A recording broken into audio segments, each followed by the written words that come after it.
Hello student, तो कैसे हो आप लोग। स्वागत है आप सभी का वापस से हमारे और आपके ई क्लासेस में। तो मैं आज आप लोगों के लिए लाइट चैप्टर से बहुत ही ज़्यादा इंपॉर्टेंट 15 क्वेश्चंस लेकर के आया हूँ जो आपके एग्जाम के नज़रिए से बहुत ही ज़्यादा इंपॉर्टेंट है। तो वीडियो को लास्ट तक देखना, सारे क्वेश्चंस को सॉल्व करना खुद से, वीडियो पॉज कर करके। अगर सॉल्व नहीं होगा देन आप मेरा जो सॉल्यूशन होगा वो भी आप देख लेना कि हमने उस क्वेश्चन को कैसे सॉल्व किया है। तो अगर आप लोगों ने अभी तक इस चैनल को सब्सक्राइब नहीं किया है तो सब्सक्राइब कर लीजिए, और वीडियो अगर पसंद आए तो लाइक भी कर लीजिएगा। और इससे पहले मैंने इलेक्ट्रिसिटी चैप्टर का भी वीडियो बनाया है, वहाँ भी बहुत सारे इंपॉर्टेंट क्वेश्चंस है। अगर आपने नहीं देखा है तो आई बटन पर क्लिक करके आप उसको देख सकते हो, या फिर डिस्क्रिप्शन में लिंक है, आप वहाँ से भी उस वीडियो को चेकआउट कर सकते हो। तो बच्चों चलिए स्टार्ट करते हैं हम आज का क्लास।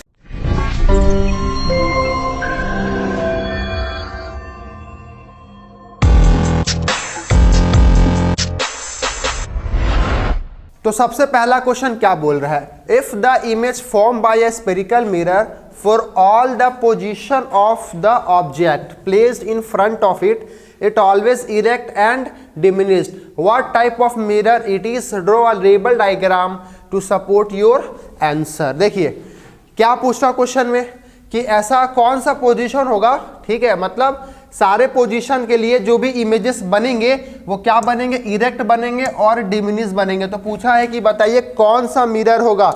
तो आप लोग को याद करो, मिरर फॉर्मेशन आप लोगों ने किया होगा, ठीक है, सॉरी इमेज फॉर्मेशन अगर आप लोगों ने किया होगा मिरर से, तो दो तरह के आप लोगों ने किया होगा, कॉन्वेक्स और कॉनकेव। कॉनकेव में आप लोगों ने देखा होगा कि हम लोग को सारे पोजीशन पे रियल इमेजेस और इन्वर्टेड बनते थे, सिवाय एक पोजीशन को छोड़ के जो हम लोग फोकस और पोल के बीच में रखते थे। लेकिन कॉन्वेक्स मिरर के लिए आप कोई भी पोजीशन पे रखो, आप मिरर के फ्रंट में कहीं भी रखो, आपको हमेशा वर्चुअल एंड इरेक्ट इमेजेस बनता था। और वहीं यहाँ पे ये पूछा जा रहा है कि इमेज फॉर्म करेगा, ठीक है, if the image form by a spherical mirror for all position of the object, ठीक है, मतलब उस ऑब्जेक्ट का पोजीशन कोई भी हो जो इमेज फॉर्म करेगा वो हमेशा क्या होना चाहिए, इरेक्ट और डिमिनिश्ड होना चाहिए। तो बताओ which type of mirror it is. तो कौन सा मिरर है ये, कॉन्वेक्स मिरर है बच्चों, ठीक है।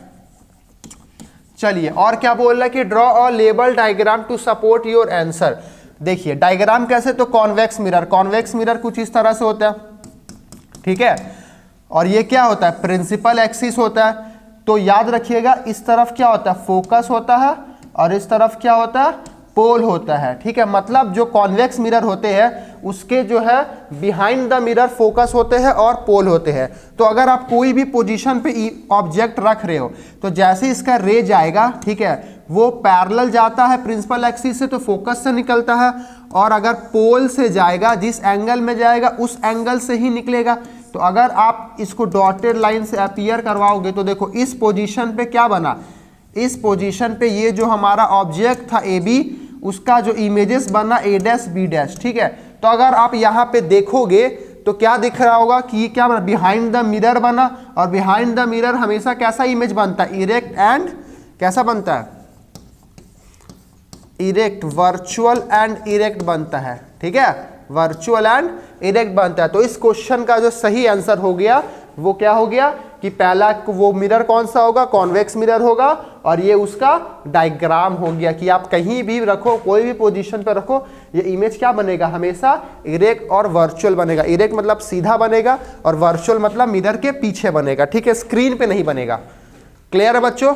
चलिए अब हम लोग बात करते हैं नेक्स्ट क्वेश्चन के बारे में। क्या बोल रहा, ए concave mirror has a focal length of 20 centimetre, at what distance from the mirror should a 4 centimeter tall object to be placed so that it form an image at a distance of 30 centimeter from the mirror, also calculate the size of the image from। देखो हम आप लोग को numerical solve करने का बहुत ही सबसे आसान फंडा और ट्रिक बताते हैं।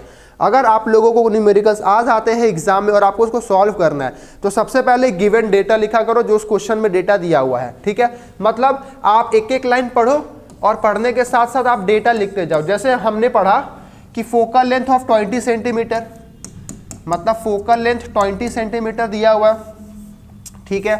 चलिए ये मैंने लिख लिया, फोकल लेंथ 20 सेंटीमीटर दिया हुआ। और क्या बोल रहा, should A 4 centimetre tall object है, मतलब जो ऑब्जेक्ट का यहाँ पे साइज का बात कर रहे हैं, कितना है 4 centimetre. Placed so that if image and forms an image at a distance of 30 centimetre, मतलब इमेज फॉर्म हो रहा है तो इमेज को v से डिनोट करते हैं। ये क्या फॉर्म हो रहा है 30 सेंटीमीटर, डिस्टेंस ऑफ इमेज को v से डिनोट करते हैं। क्या पूछा है कि पहला तो पूछा है कि हम ऑब्जेक्ट को कहां रखेंगे, मतलब u पूछा है, और फिर क्या पूछा है size of the image hi पूछा है। मतलब हम लोगों ने गिवन डेटा लिख लिया, हम लोग को 3 चीज दिया हुआ था और 2 चीज हम लोग को निकालना है। तो हम लोग क्या करेंगे, यहाँ पे मिरर का बात हो रहा है ना, तो हम लोग यहाँ पे मिरर फॉर्मूला यूज करेंगे, ठीक है, अकॉर्डिंग टू मिरर फॉर्मूला।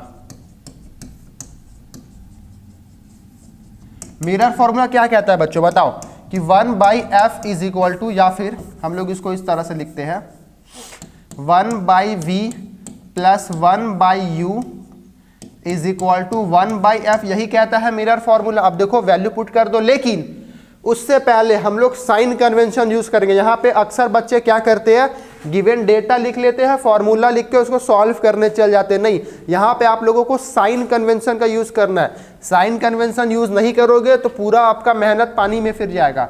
देखो कॉनकेव मिरर है, कॉनकेव मिरर के लिए फोकल लेंथ नेगेटिव होता है, हाइट ऑफ ऑब्जेक्ट हमेशा पॉजिटिव रहेगा क्योंकि वो ऊपर की तरफ होता है, वाई एक्सिस पॉजिटिव। वी भी हमेशा नेगेटिव होता है, याद रखिएगा कि किस मिरर के लिए, तो कॉनकेव मिरर के लिए, ठीक है ना।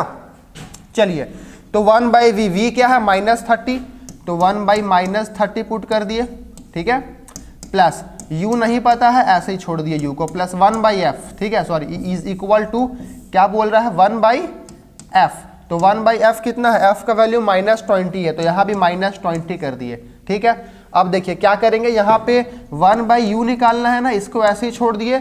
ये देखो ये माइनस में उधर गया तो क्या हो गया प्लस में, तो 1/20 प्लस 1/30 हो गया।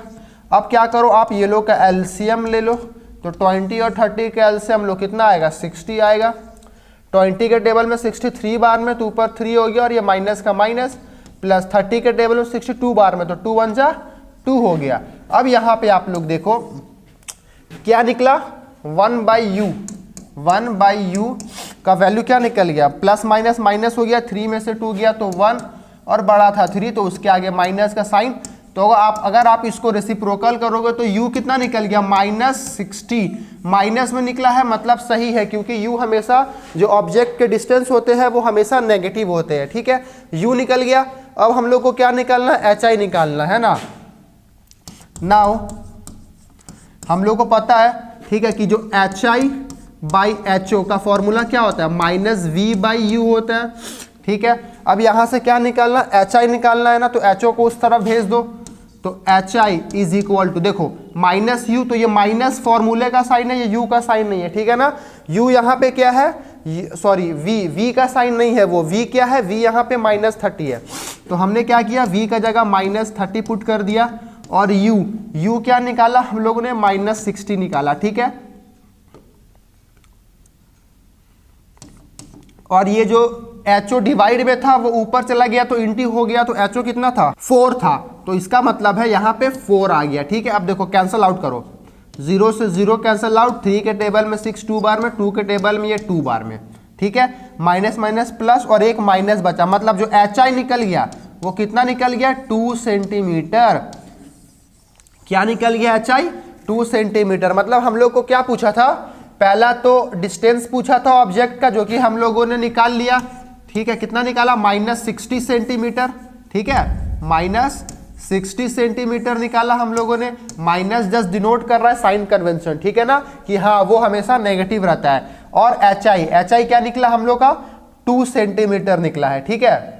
अच्छा -2 सेंटीमीटर ना, क्योंकि ये माइनस माइनस कैंसल आउट हो गया तो एक माइनस यहाँ पे बचा, ठीक है।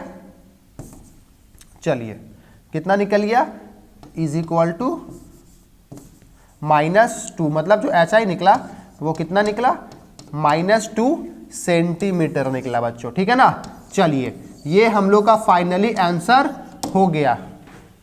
आई होप आप सभी का ये बन गया होगा, ठीक है। चलिए अब हम लोग बात करते हैं नेक्स्ट क्वेश्चन के बारे में। क्या बोल रहा है, light enters from air into diamond which has a refractive index of 2.42. Calculate the speed of light in diamond. The speed of light in air is equal to 3.0 into 10⁸ metre per second. देखिए क्या बोल रहा है कि refractive index दिया हुआ है, ठीक है। किसका दिया हुआ है रिफ्रैक्टिव इंडेक्स? डायमंड का दिया हुआ है। कितना है? 2.42। और क्या पूछ रहा है? स्पीड ऑफ लाइट, उसको हम लोग सी से डिनोट करते हैं, वो कितना दिया हुआ है? 3 इंटू 10⁸ मीटर पर सेकंड दिया हुआ है, ठीक है। पॉइंट के बाद जीरो का कोई वैल्यू नहीं, मतलब कोई मायने नहीं रहता, तो ऐसे छोड़ दिए, ठीक है।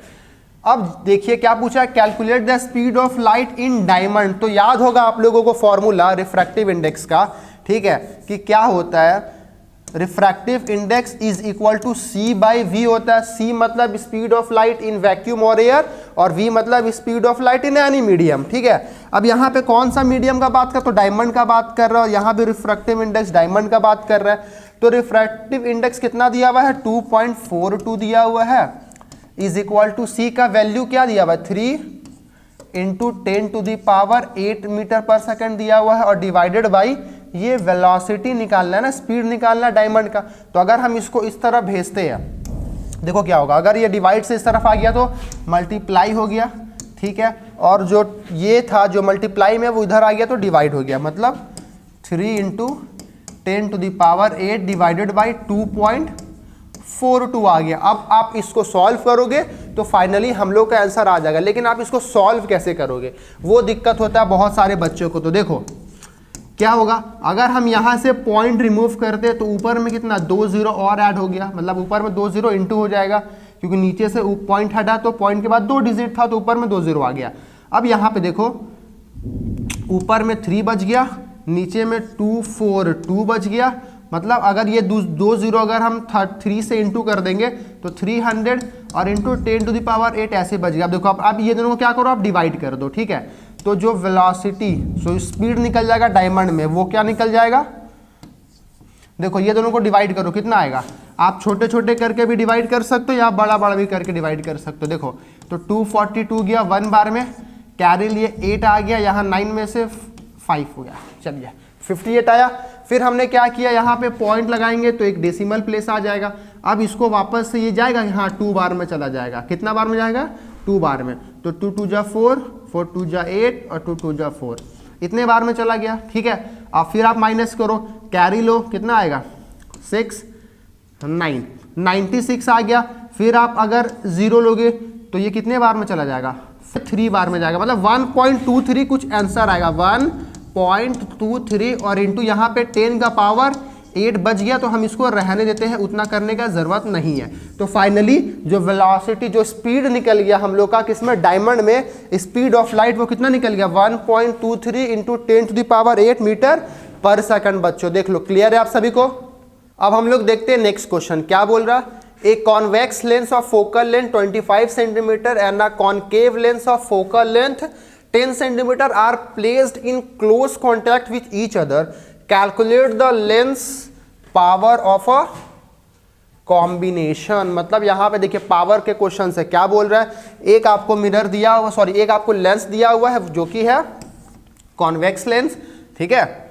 इसका मतलब है आंसर जो कॉन्वेक्स लेंस है, ठीक है। अगर हम बात करें कॉन्वेक्स लेंस का तो उसका जो आपको फोकल लेंथ दिया हुआ है वो कितना है 25 सेंटीमीटर है, ठीक है। तो इसको हम लोग F1 मान लेते हैं। और क्या बोल रहा है कि जो कॉनकेव लेंस है, जो कॉनकेव लेंस है उसका फोकल लेंथ जिसको हम लोग F2 मान लेते हैं वो दिया हुआ है 10 सेंटीमीटर, ठीक है। 10 सेंटीमीटर दिया। क्या बोला, placed in closed contact with each other. अगर दोनों को एक साथ कॉन्टैक्ट में रखा जाए तो जो पावर होगा उसका कॉम्बिनेशन क्या होगा, मतलब पावर ऑफ कॉम्बिनेशन पूछा होगा। तो पावर ऑफ कॉम्बिनेशन का आप लोगों को फॉर्मूला तो पता ही होगा बच्चों, P is equal to P1 plus P2 plus P3 and so on, ऐसे बढ़ते चला जाएगा।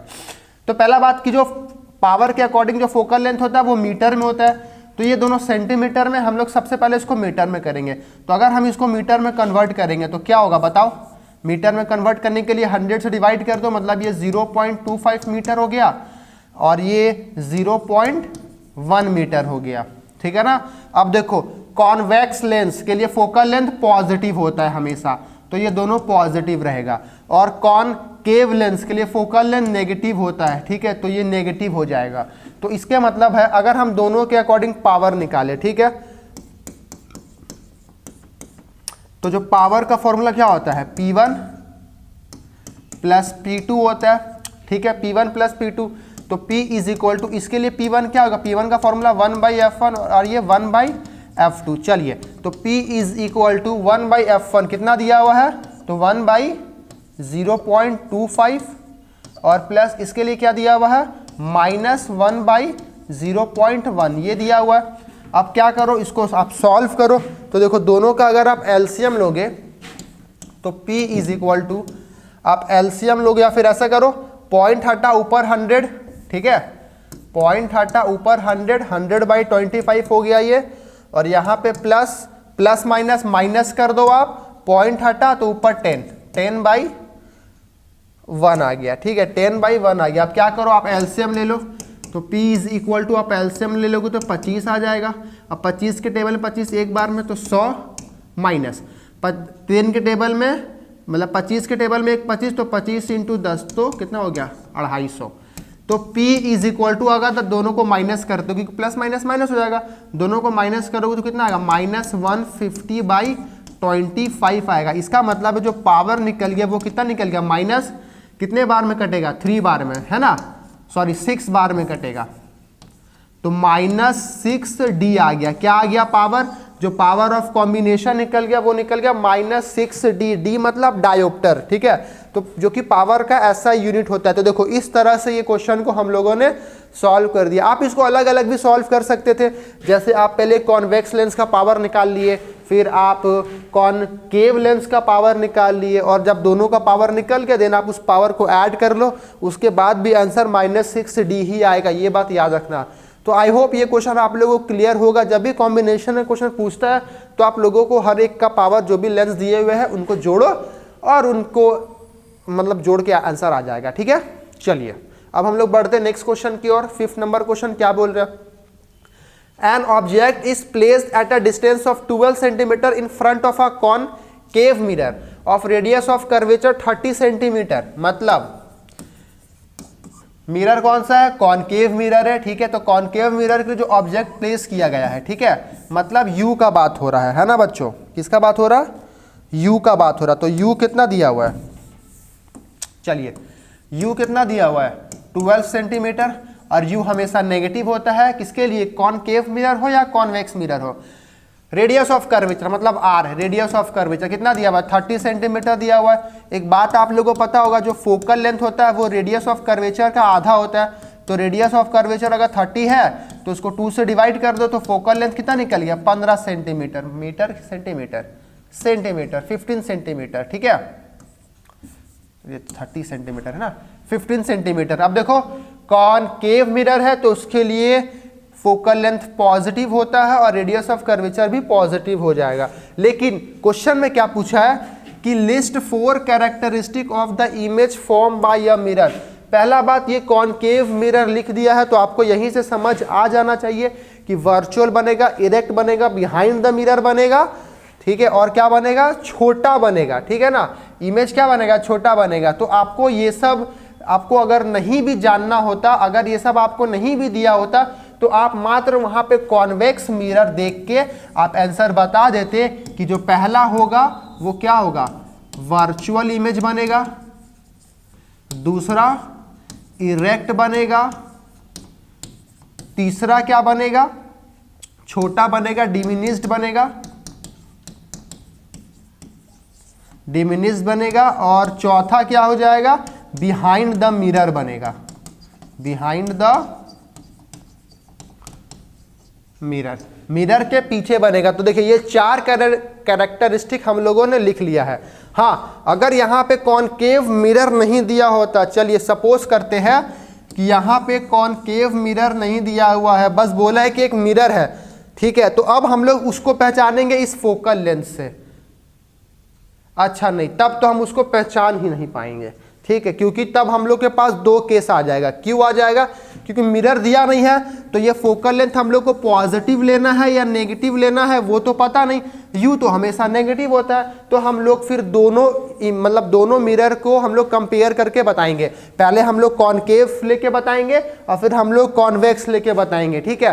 तो यहाँ पे दो दो के आंसर हो जाएंगे और इस तरह के क्वेश्चंस भी एग्जाम में आते हैं, ठीक है। जहां पे बच्चों को मिरर नहीं दिया जाता है तो बच्चे कंफ्यूज हो जाते हैं और बोलते हैं क्वेश्चन गलत है, ठीक है। लेकिन नहीं, क्वेश्चन गलत नहीं है, आपको उसमें दोनों मिरर के रिस्पेक्ट में बात करनी है, ठीक है। चलिए अब हम लोग बात करते हैं नेक्स्ट क्वेश्चन, 6 नंबर क्वेश्चन। एक बार पढ़ के देखो तो क्या आप इसको सॉल्व नहीं कर पाओगे? तो ध्यान से देखो तो क्या बोल रहा है। What happens when a ray of light is incident normally on a rectangular glass slab. आप लोगों ने ग्लास स्लैब के बारे में तो पढ़ा ही होगा कि एक रेक्टेंगुलर ग्लास स्लैब है, अगर उसमें कोई रेज ऑफ लाइट नॉर्मली आ रहा है, ठीक है, इस तरह से नॉर्मली मतलब बच्चों 90 डिग्री बना के, तो वो जैसे आएगा वो वैसे ही क्या करेगा, रिफ्लेक्ट कर जाएगा, रिफ्रैक्ट कर जाएगा और वैसे ही वो क्या कर जाएगा, इमर्ज भी कर जाएगा, ठीक है। इसका मतलब है कि ये नॉर्मली आएगा और बिना कोई डेविएशन के, बिना इधर उधर हरकत किए वो जैसे आया वो वैसे ही बाहर चला जाएगा, ग्लास के बाहर, ग्लास स्लैब के बाहर, ठीक है। तो क्या होगा? कुछ नहीं होगा, ठीक है। वो जैसे नॉर्मली आया, ठीक है, वैसे ही वो नॉर्मली चला जाएगा और इसका आंसर यही हो जाएगा बच्चों, ठीक है। क्लियर है? चलिए क्लियर है ना? क्लियर है मतलब हम लोग क्या लिख सकते हैं कि the rays of light goes undeviated along the same straight line, ठीक है। वो बिना डेविएट किए जैसे आया वो वैसे ही बिना डेविएट किए चला जाएगा, ठीक है। चलिए बच्चों अब हम लोग बात करते हैं नेक्स्ट क्वेश्चन के बारे में। क्या बोल रहा है 7 number question. The convex lens of focal length 2 metre can produce a magnified virtual as well as real image. Is this correct statement? If yes, where shall the object be placed? Each case for obtaining these images. इसका मतलब है, बोला है कि अगर एक convex lens, ठीक है, क्या है ये, एक कॉन्वेक्स लेंस है, तो कुछ इस तरह से होता है कॉन्वेक्स लेंस, और ये ऐसा क्या हो गया, प्रिंसिपल एक्सिस, ये बीच में होता है ऑप्टिकल सेंटर, इधर होता है फोकस और इधर होता है सेंटर ऑफ कर्वेचर, ठीक है। इसको हम लोग F1 बोलते हैं और इसको हम लोग 2F1 बोलते हैं या C भी बोलते हैं, मतलब सेंटर ऑफ कर्वेचर। और वैसे इस तरफ क्या होता है, F2 होता है और सेम ऑप्टिकल सेंटर और फोकस के बीच की दूरी जो होती है वो सेम फोकस और ऑप्टिकल सेंटर ऑफ कर्वेचर के बीच की दूरी होती है, जिसको हम लोग 2F2 बोलते हैं, लेकिन होता है ये सेंटर ऑफ कर्वेचर, ठीक है। अब क्या बोला है कि फोकल लेंथ 2 मीटर का, समझो फोकल लेंथ मतलब यहाँ से यहाँ तक की डिस्टेंस 2 मीटर है, तो सीधा सा बात है ये पूरी डिस्टेंस कितनी की होगी, 4 सेंटीमीटर की होगी, सॉरी मीटर है ना, तो 4 मीटर की होगी, ठीक है, क्योंकि 2 गुना होता है। अब यहाँ पे क्या बोला है कि जो इमेजेस बन रहा है वो वर्चुअल भी बन रहा है, साथ में वो रियल इमेज भी बन रहा है। क्या ये पॉसिबल है? तो यस, ये स्टेटमेंट ट्रू है, yes this is a correct statement, है ना बच्चों, ये करेक्ट स्टेटमेंट है, क्योंकि है ये क्या, कॉन्वेक्स मिरर, और कॉन्वेक्स मिरर दोनों इमेजेस फॉर्म करता है, वर्चुअल और रियल दोनों। अब यहाँ पे बात आता है कि रियल का फॉर्म करेगा, तो देखो जब ये 2 सेंटीमीटर और 4 सेंटीमीटर का अगर हम बीच में रखते हैं, ठीक है, तो रियल फॉर्म करेगा। लेकिन अगर हम 2 मीटर के बाद रखते हैं, मतलब ऑप्टिकल सेंटर और ये जो फोकस के बीच में रखते हैं, तब क्या बनेगा, वर्चुअल बनेगा, ठीक है। तो इसका मतलब है कि केस 1 रियल कब बनेगा, when object is placed, when object is placed between 2 metre and 4 metre, ठीक है, तब क्या बनेगा, देन रियल इमेज फॉर्म तब क्या करेगा, रियल इमेज फॉर्म करेगा, ठीक है। लेकिन केस नंबर 2 में अगर हम लोग बात करते बोथ द केसेस, तो पहला केस में क्या होगा कि ऑब्जेक्ट अगर हम 2 मीटर और 4 मीटर के बीच में रखेंगे तो रियल इमेज फॉर्म करेगा, ठीक है। और जब हम विदिन 2 मीटर रखते हैं तब क्या बनेगा, हम लोग का वर्चुअल इमेज बनेगा, ठीक है। तो हम लोग इसको लिख सकते हैं कि when object is placed within 2 meter then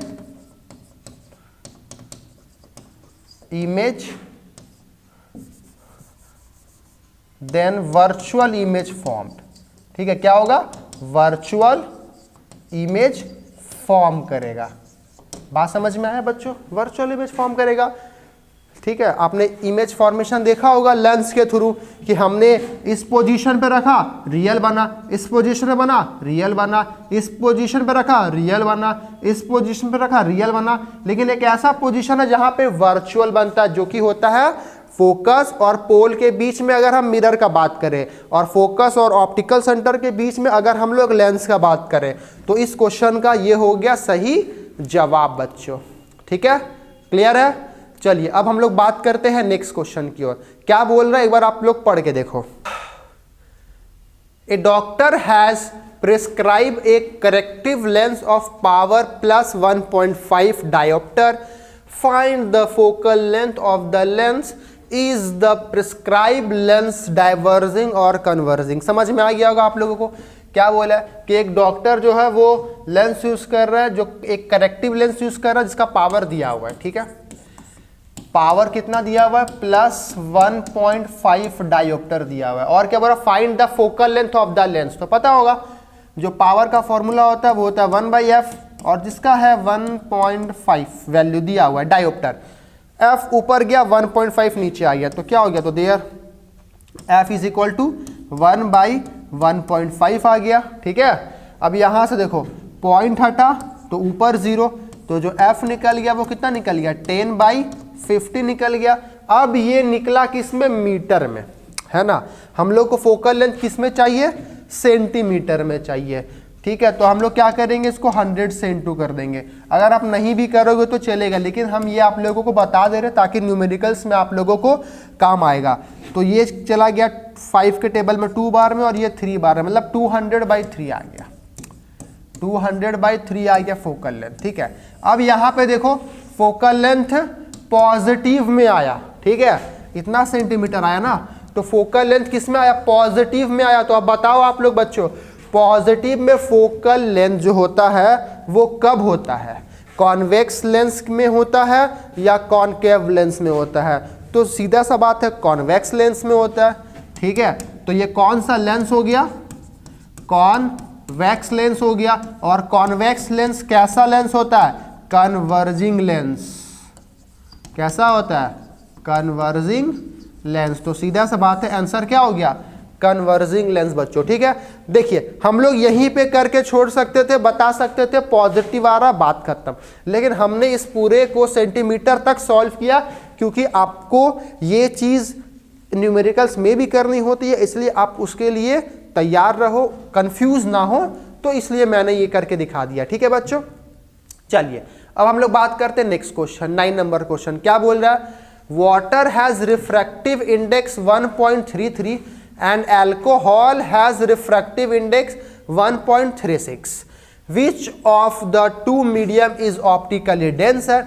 Give reason of your answer. देखिए बच्चों, इसका आंसर ना आप लोग ना ध्यान से समझना, ठीक है। जो रिफ्रैक्टिव इंडेक्स दिया हुआ है किसका, वाटर का, वो 1.33 दिया हुआ है। और जो रिफ्रैक्टिव इंडेक्स दिया हुआ है किसका, अल्कोहल का, वो कितना दिया हुआ है, ठीक है, अल्कोहल OH पढ़ा होगा आपने, ठीक है, वो कितना दिया हुआ है, 1.36 दिया हुआ। देखो यहाँ पे कोई सिंबल नहीं है, W और OH हमने लिख रहा है, मतलब आपको भी ऐसे लिखना है। बस मैं आप लोगों के लिए एक डिनोट करने के लिए बता दे रहा हूँ कि हाँ ये चीज़ अल्कोहल का है और ये चीज़ वाटर का है, तो ये कोई ज़रूरी नहीं है, ठीक है। तो हाँ हम लोग आते वापस आंसर पे। क्या बोला है कि कौन सा मीडियम ऑप्टिकली डेंसर होगा। तो एक बार आप लोगों ने पढ़ा होगा, अगर आप लोगों ने नहीं पढ़ा होगा तो आप लोग यहाँ पे पढ़ लो। क्या आप लोगों को पढ़ना है कि जो रिफ्रैक्टिव इंडेक्स होता है वो क्या होता है, इन्वर्सली प्रोपोर्शनल होता है वेलोसिटी का। किसका? इन्वर्सली प्रोपोर्शनल होता है वेलोसिटी का। मतलब अगर रिफ्रैक्टिव इंडेक्स ज़्यादा है तो उस मीडियम में वेलोसिटी कम होगा, और अगर उस मीडियम का वेलोसिटी, और मतलब कोई भी मीडियम का वेलोसिटी अगर ज़्यादा है तो उसका रिफ्रैक्टिव इंडेक्स कम होगा। मतलब अगर रिफ्रैक्टिव इंडेक्स ज़्यादा है तो वेलोसिटी कम, और अगर रिफ्रैक्टिव इंडेक्स कम है तो वेलोसिटी ज़्यादा। अब यहाँ पे आप लोग बताओ कि क्या n जो रिफ्रैक्टिव इंडेक्स वाटर का ज़्यादा है या रिफ्रैक्टिव इंडेक्स अल्कोहल का ज़्यादा है? देखने से क्या लग रहा है? तो सीधा सा बात है, अल्कोहल का रिफ्रैक्टिव इंडेक्स ज़्यादा है, तो जिसका रिफ्रैक्टिव इंडेक्स ज़्यादा उसका वेलोसिटी कम, और जिसका वेलोसिटी कम वो मीडियम हो जाता है, डेंसर मीडियम। तो जाहिर सा बात है हम लोग लिख सकते हैं कि अल्कोहल, क्या अल्कोहल इज ऑप्टिकली डेंसर। ठीक है, अल्कोहल क्या है? ऑप्टिकली डेंसर है। क्यों? क्योंकि उसका जो वेलोसिटी होगा अल्कोहल का वो क्या होगा? कम हो जाएगा वेलोसिटी ऑफ वाटर के मुताबिक, क्योंकि वाटर का रिफ्रैक्टिव इंडेक्स कम है। वापस से रिपीट कर दे जाऊं, ध्यान से सुनना। जिसका रिफ्रैक्टिव इंडेक्स कम होता है उस मीडियम का वेलोसिटी ज़्यादा होता है, और जिसका रिफ्रैक्टिव इंडेक्स ज़्यादा होता है उस मीडियम का वेलोसिटी कम होता है। तो यहाँ पे सीधा सा बात है, अल्कोहल का रिफ्रैक्टिव इंडेक्स ज़्यादा था तो उस मीडियम का वेलोसिटी कम हो जाएगा, और अल्कोहल क्या हो जाएगा? Optically denser. क्लियर है बच्चों? चलिए अब बात करते हैं हम लोग नेक्स्ट क्वेश्चन, 10 नंबर क्वेश्चन। क्या बोल रहे हैं? Size of image of an object by a mirror having a focal length. समझो, डेटा एक एक करके लिखते हैं। फोकल लेंथ कितना दिया हुआ है? 20 सेंटीमीटर। लेंस कौन सा है जी? पता नहीं। आगे दिया है क्या? नहीं दिया है। ओ माय गॉड, कोई बात नहीं, हम लोग आगे बनाते। ठीक है, क्या बोला? ठीक है, is observe to be reduce it 1/3 of it size. मतलब जो साइज है वो क्या हो गया? रिड्यूस हो गया 1/3। इसका मतलब है मैग्निफिकेशन दिया हुआ है ना 1/3। नहीं समझ में आया ना मैग्निफिकेशन कैसे दिया हुआ है? चलिए यहां पे समझिए। क्या बोला है कि जो साइज ऑफ द इमेज है, मतलब जो इमेज का साइज है वो क्या हो गया? ऑब्जेक्ट के साइज से 1/3 घट गया। मतलब ऑब्जेक्ट का साइज था HO, इससे क्या हो गया? 1/3 रिड्यूस हो गया ना, घट गया। तो सीधा बात है, अगर HO आप लाओगे इस तरफ तो HI/HO क्या हो गया? 1/3, और HI/HO मतलब मैग्निफिकेशन का फॉर्मूला, तो मैग्निफिकेशन 1/3। देखिए आ गया ना, आ गया ना। तो देखा कैसे लाए हम लोगों ने? ठीक है, चलिए बच्चों क्लियर है आप लोगों को? अब क्या बोल रहा है? At what distance the object has been placed from the mirror.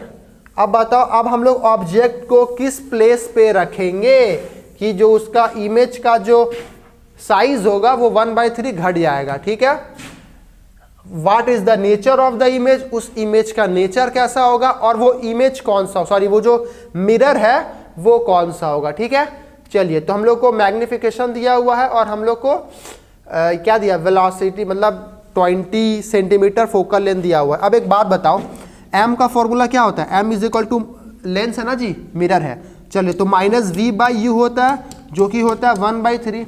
ठीक है, अगर आप u को उधर भेजते हो और 3 को इस तरफ लाते हो तो u क्या हो गया? u is equal to 3v हो गया, है ना। लेकिन माइनस है, माइनस भी u के पास छोड़ दो। ठीक है, या फिर चलो यहाँ पे माइनस रख दिए, तो -3v हो गया u क्या हो गया? -3v हो गया बच्चों। ठीक है ना, तो ये माइनस किसका है? इस v का है।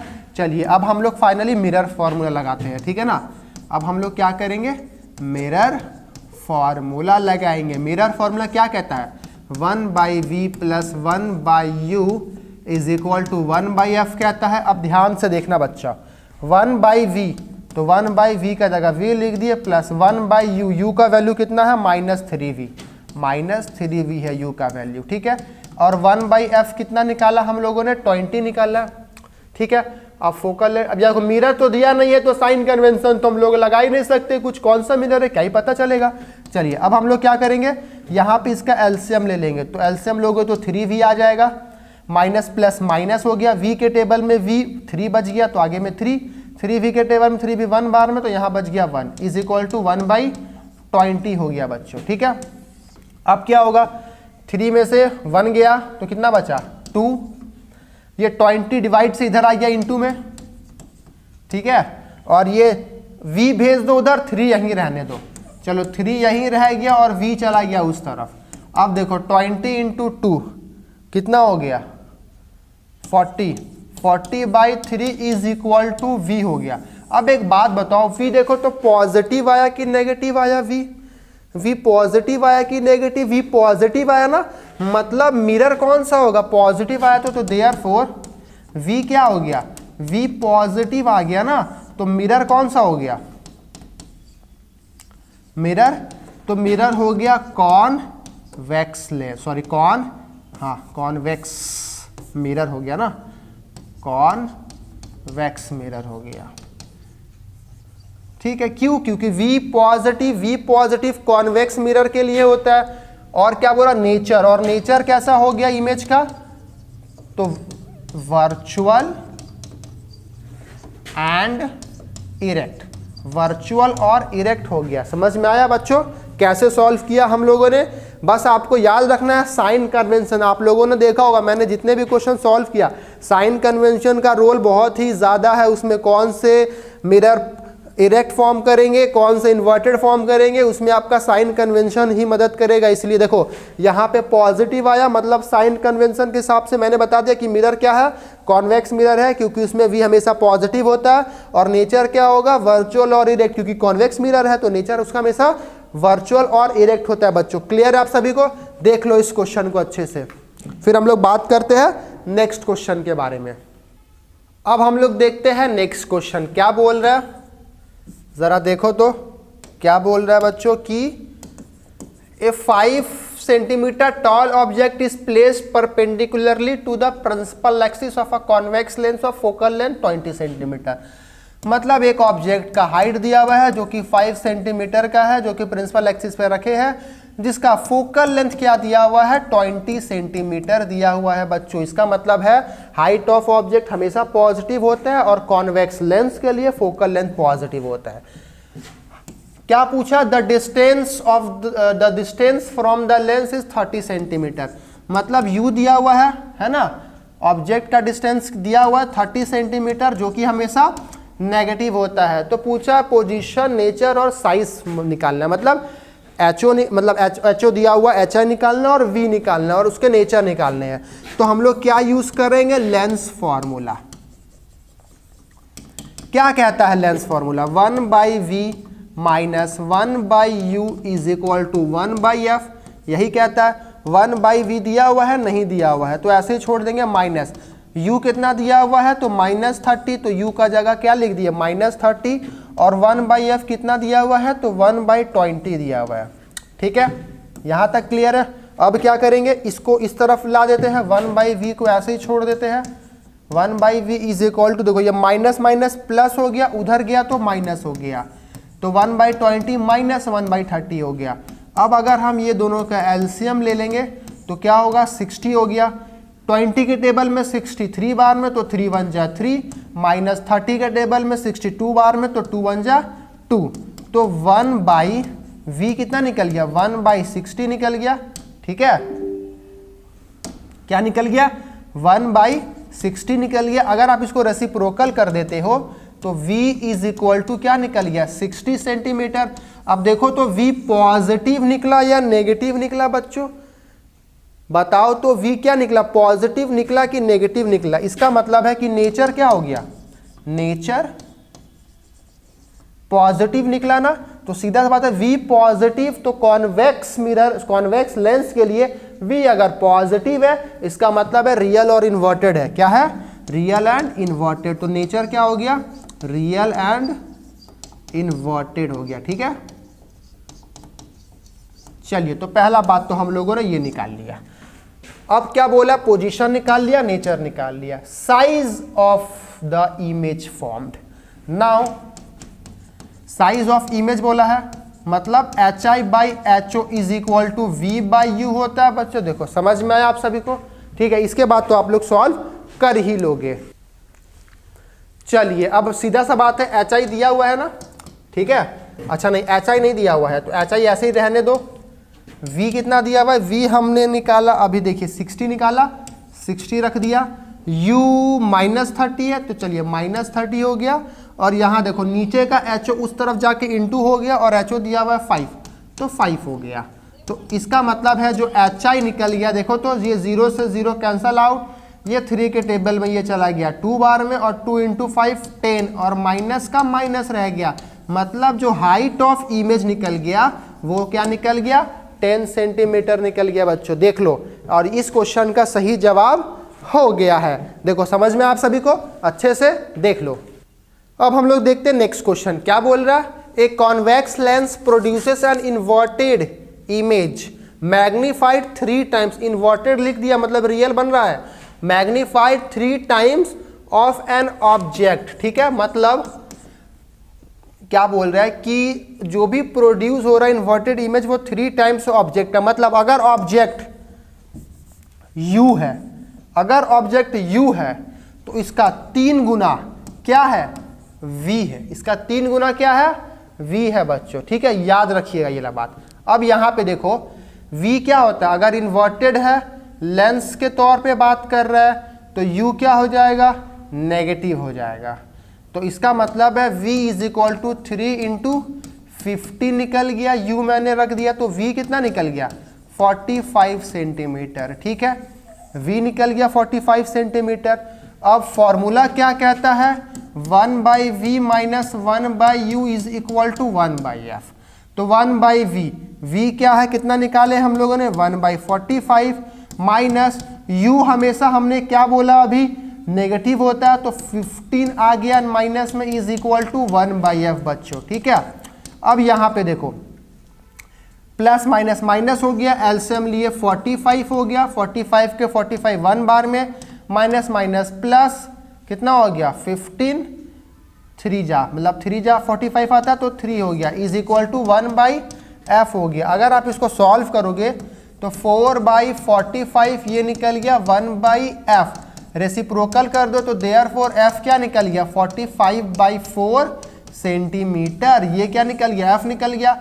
आप इसको पॉइंट में भी कर सकते हो तो 1.25 सेंटीमीटर, ठीक है बच्चों। देखो समझ में आप सभी को, फोकल लेंथ निकालने बोला था और हम लोगों ने फोकल लेंथ निकाल लिया है, ठीक है। चलिए अब देखते हैं हम लोग नेक्स्ट क्वेश्चन क्या बोल रहा है।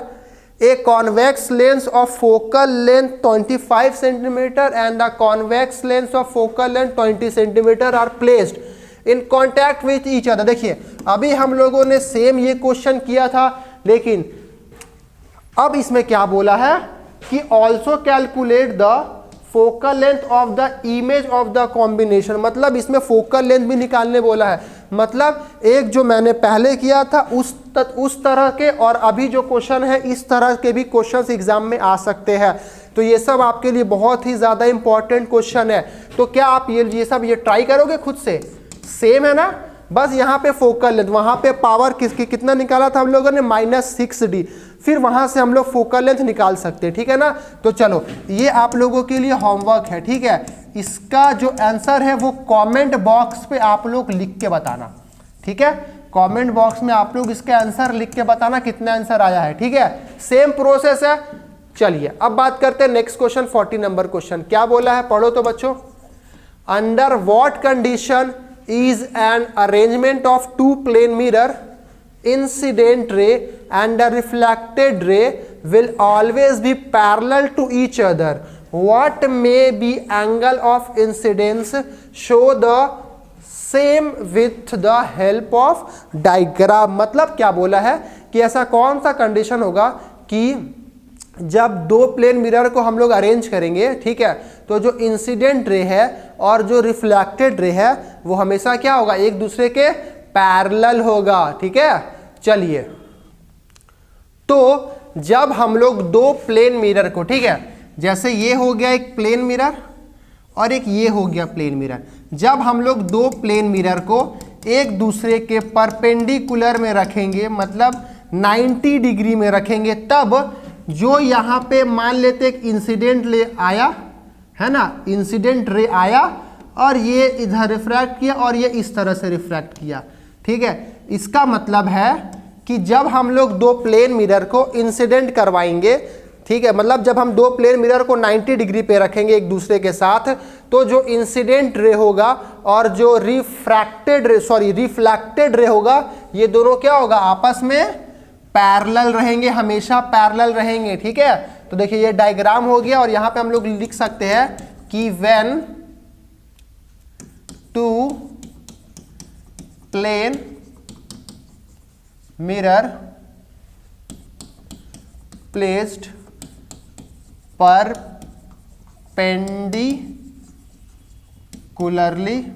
perpendicular to each other,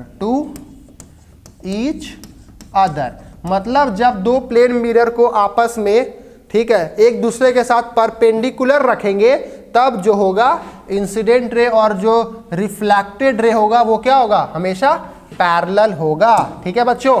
clear है ये क्वेश्चन। अब हम लोग बात करते हैं नेक्स्ट क्वेश्चन, जो कि आखिरी क्वेश्चन है। क्या बोल रहा है, light enters from air to glass, light जो है वो एयर से ग्लास में इंटर किया है, having a refractive index 1.50, what is the speed of light in glass, ठीक है, स्पीड ऑफ लाइट बताना है ग्लास का। तो पहला बात तो ये एयर से ग्लास पे किया है ना, इसका मतलब है कि जो रिफ्रैक्टिव इंडेक्स का जो फॉर्मूला हो जाएगा वो क्या हो गया, C/V, वो क्या हो गया, C/V, ठीक है। अब यहाँ पे क्या बात कर रहा है, एयर से कहाँ गया है, ग्लास पे गया है, ठीक है। तो अब एक बात बताओ, इसका रिफ्रैक्टिव इंडेक्स कितना दिया हुआ है, 1.50 is equal to C speed of light in air और वैक्यूम कितना होता है, 3 × 10⁸, और यहाँ पे क्या दिया है, ये ग्लास का जो भी है स्पीड वो हम लोग को नहीं पता है, तो वो हम लोगों ने ऐसे लिख दिया, ठीक है। अब क्या करेंगे, ये वेलोसिटी ऑफ ग्लास इस तरफ आ जाएगा, डिवाइड से मल्टीप्लाई हो गया और ये मल्टीप्लाई से उस तरफ डिवाइड हो गया। तो देखो बच्चों, अब यहां से पॉइंट हटा तो ऊपर 100 आ गया, 1 0 1 0 कैंसल आउट हो गया। अब देखो 3 के टेबल में ये चला गया 5 बार में, 5 के टेबल में ये चला गया 2 बार में। इसका मतलब है जो स्पीड निकला है ग्लास में, speed of light in glass, वो कितना निकला है, इधर 2 × 10⁸ मीटर पर सेकेंड।